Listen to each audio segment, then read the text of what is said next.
Hi everyone in the future, this is me from the past. I recorded this video last week but couldn't release it until today because it contained a top secret product. First, some background info. So last week in present me time, a week before I filmed this, I directed a video for AEA microphones at One-on-One Studios here in LA. It was one of the coolest projects that I've ever worked on, probably the coolest project I've ever worked on. We were basically a fly on the wall while Justin Bieber's engineer Mark Parfit and his producer Harv and his wife Felicia were co-writers on Peaches, created a song from scratch. It was so awesome. Make sure to follow AEA, Mark, Harv, and me to keep an eye out for that video. I'll be sharing some behind the scenes stuff too once it's out. Anyway, when we shot this video, AEA loaned us a ton of gear to use, including basically every microphone and preamp they make, but also something new. This is the AEA TDI Direct Box. Oh, hi Domino. Domino has to wear his donut because he was scratching at his face. All right, I guess you can hang out here.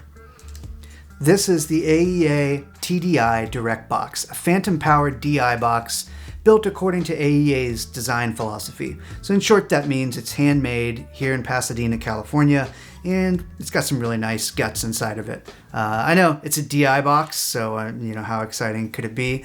I thought it was pretty cool and a little outside of the box as a conceptual idea. So I figured I'd make a video. The first question you might have is why did AEA make a DI box and not another microphone or preamp?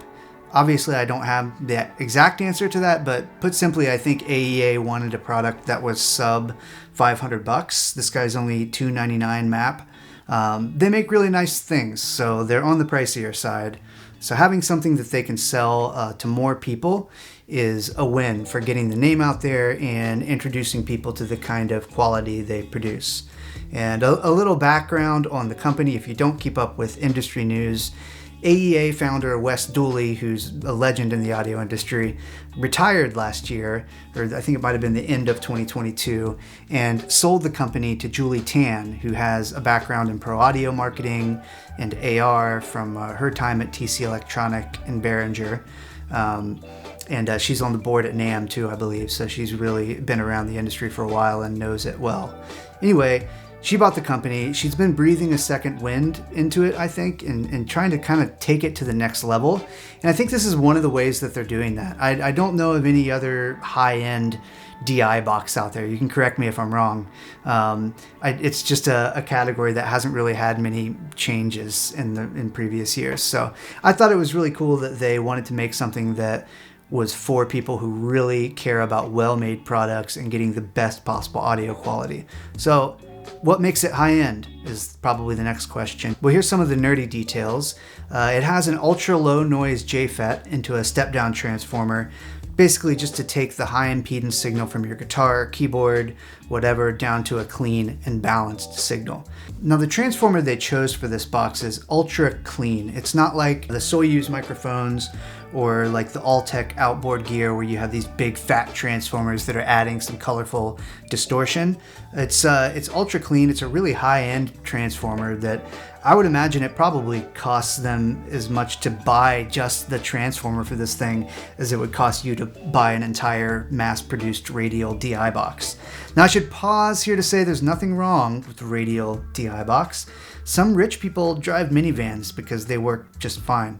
I kid, but yeah, you're paying for really nice components in this thing, which not only give it a super clear and crisp sound that works well for live sound or the studio, but also durability. I mean, speaking of that, this thing is housed in a steel chassis that feels like it could stop a bullet, or at least a drunk bass player. Anyway, it's a really nice DI box. What more is there to say? I bet you'd like to hear what it sounds like, maybe. I had more fun than you could possibly imagine putting together a cover song of Everybody Wants to Rule the World by Tears for Fears with my friend Steve Stout, who's in the bands Lifehouse and ØZWALD.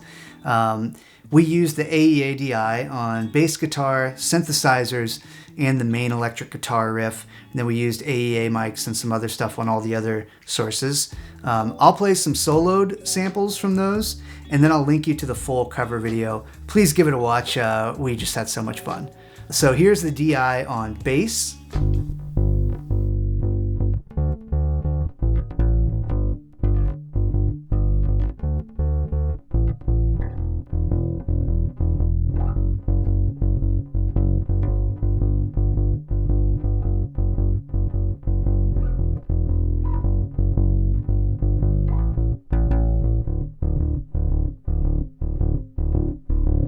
Here is my Novation Summit synthesizer going through 2 AEA TDI boxes.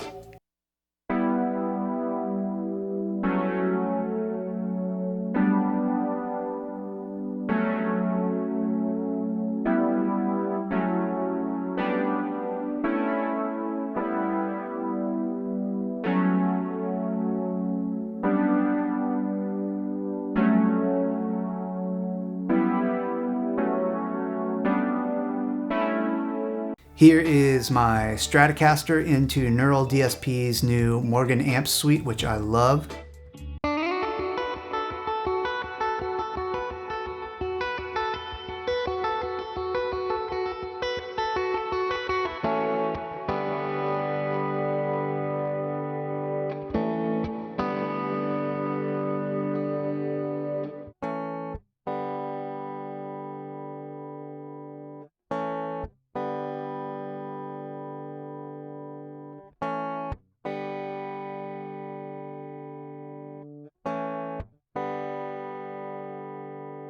I'm gonna part ways with my friend Domino here. And now I'd like to invite you to join me on a journey to the 80s with my friend Steve. Let's get weird.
It's my